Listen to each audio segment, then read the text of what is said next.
Question 45 from the Book of Questions. Someone very close to you is in pain. Oh no. Paralysed and will die within a month. He begs you to give him poison so that he can die. Would you? What if it were your father? There's an addendum to this. Should it be illegal to help a terminally ill person to die?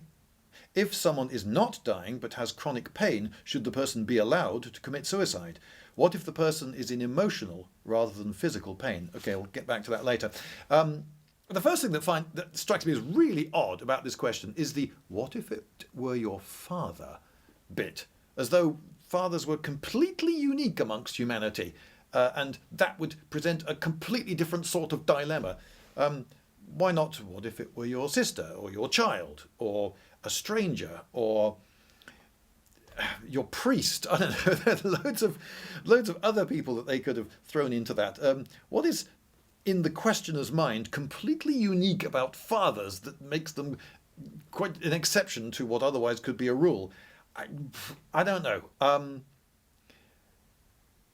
All right, one thing occurs to me, and that is that if I were to kill my father, then I would stand to inherit from him, perhaps. So a parent is typically someone who will pass on inheritance to you. So the law is, I suppose, particularly worried about people bumping off those from whom they might inherit. And this is, apparently something that happens occasionally. Someone is very impatient for an inheritance, or worrying that the inheritance might, if a will is changed, go to someone else, might bump off someone, and we don't want that.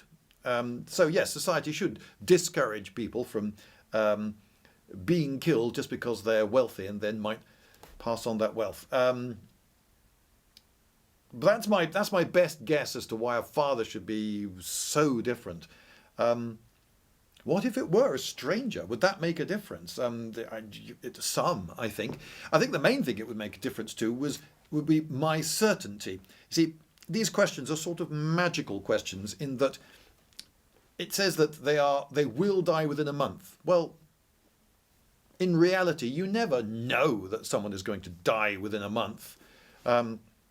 They may hang about for years and years, for all you know. A doctor might predict that this person will be dead within a month, but doctors are often completely wrong. They might be dead tomorrow. They might be dead in 7 years. So in some ways, the question is letting me off the hook, because it's saying that somehow magically I know that they will definitely die within a month, and they will definitely be in a tremendous amount of pain. So that makes it easy. Yeah, it's definitely a mercy killing. Surely this person should be put out of his misery, because all I'm doing by not killing them is condemning them to an existence of tremendous pain and suffering, during which they're not going to be any use to anyone, including themselves. So, and they want to die. So yes, the compassionate thing to do would be to kill them. But that makes the question too easy. In reality, you think they're likely to die. You think they're likely to be in a lot of pain, but maybe you're not sure. Maybe they'll get better. Maybe they'll die really soon, in which case they won't have suffered for long, and you won't have the guilt of "did I do the right thing" over you for the rest of your life. Reality is more complicated than this question suggests. So as phrased, this question, bump them off, do them in. Of course, I don't want the police coming around and saying, "Hang on, you stand to inherit from this person." So that perhaps the bumping off the father thing, maybe the law incentivizes me to let my father suffer in agony for perhaps a month, cruelly, just so that I don't throw suspicion upon myself. So in fact, the law has had the opposite effect. I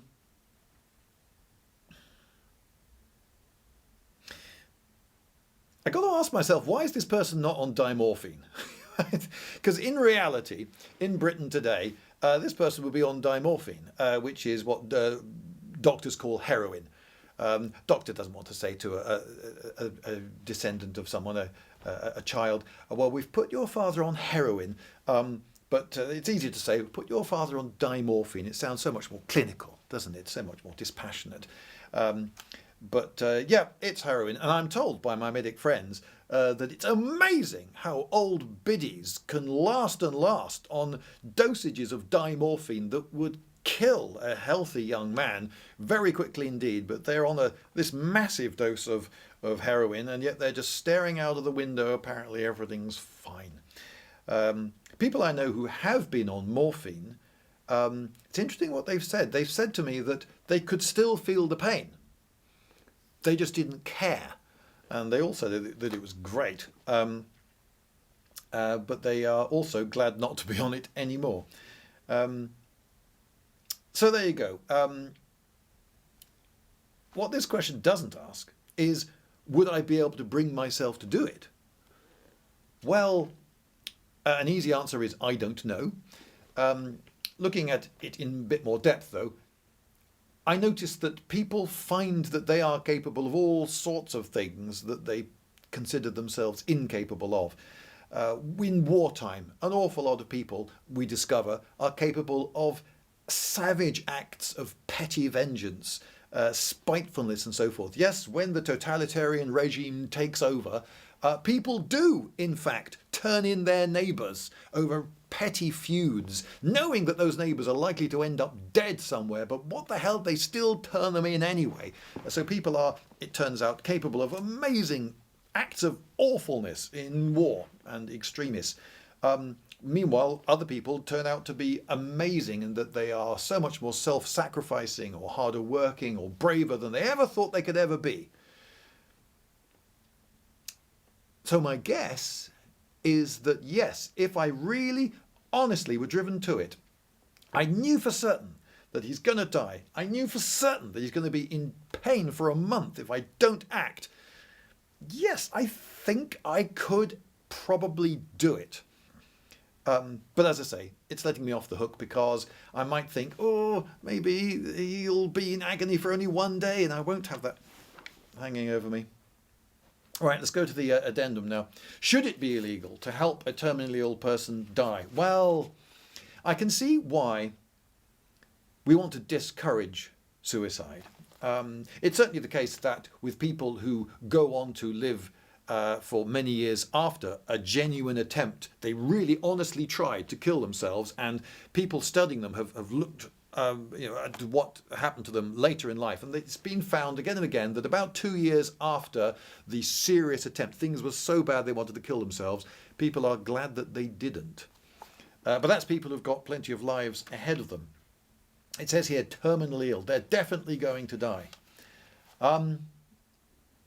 Well, I don't like the idea that the state owns me.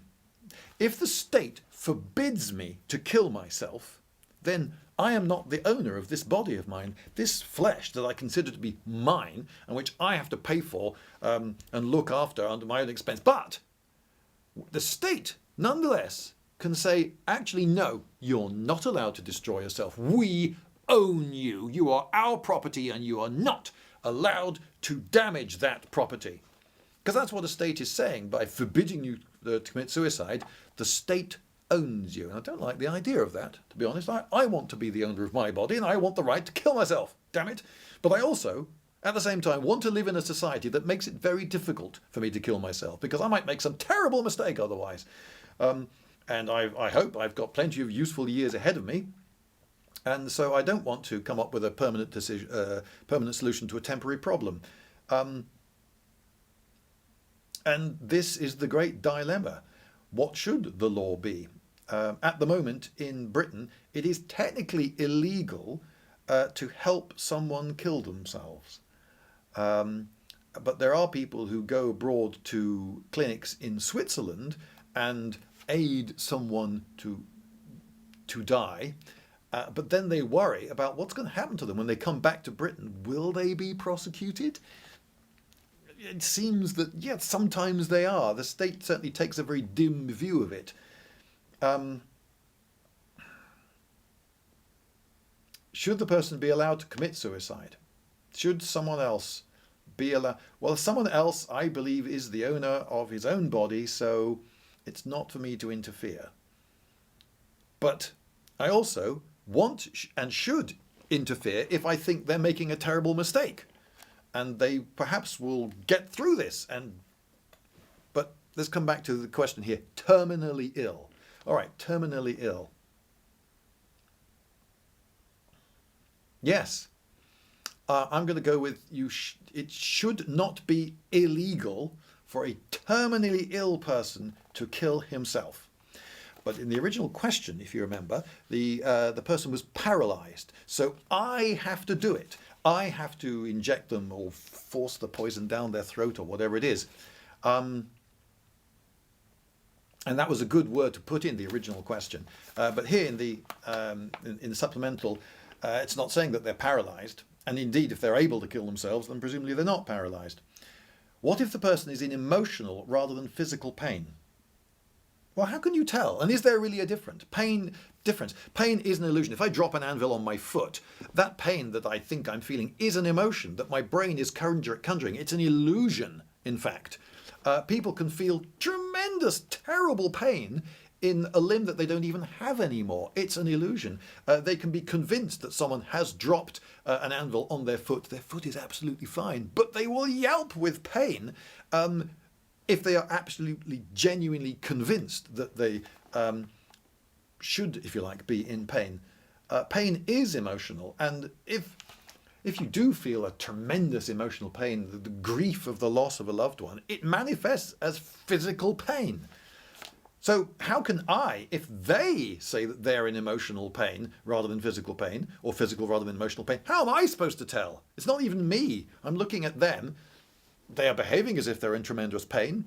How am I supposed to tell? I think that we should definitely be wary of this last bit of the question in making this apparent distinction. There may not be a distinction. But let us imagine that somehow we are magically able to make a distinction, and that person is only in emotional rather than physical pain. Well, if they've got loads of life ahead of them, then, yeah, you really want to stop them doing it. But that's not what this question says. It says they are terminally ill. And let's imagine that they're going to die within a month. And that the reason they want to end it sooner rather than later is purely emotional. Well, I suppose I'd have to make a judgment. How curable do I think this emotional pain is? If I think that they are almost certainly going to be in tremendous emotional pain for the rest of their short life, then maybe it doesn't make a difference. Yep, it's the same thing. They should be allowed to die, and if they are paralyzed, I am equally morally obliged to help them to die. But I just suppose it brings you one level of doubt further towards not doing it, because you can't be sure that they won't just go, oh, never mind, and they watch a funny film and they cheer up. Unlikely, but that's what keeps us hoping. Yep.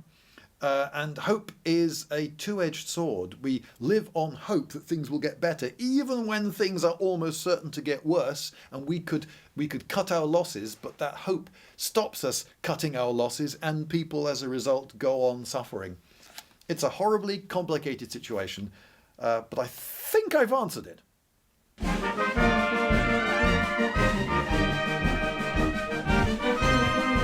Lindy!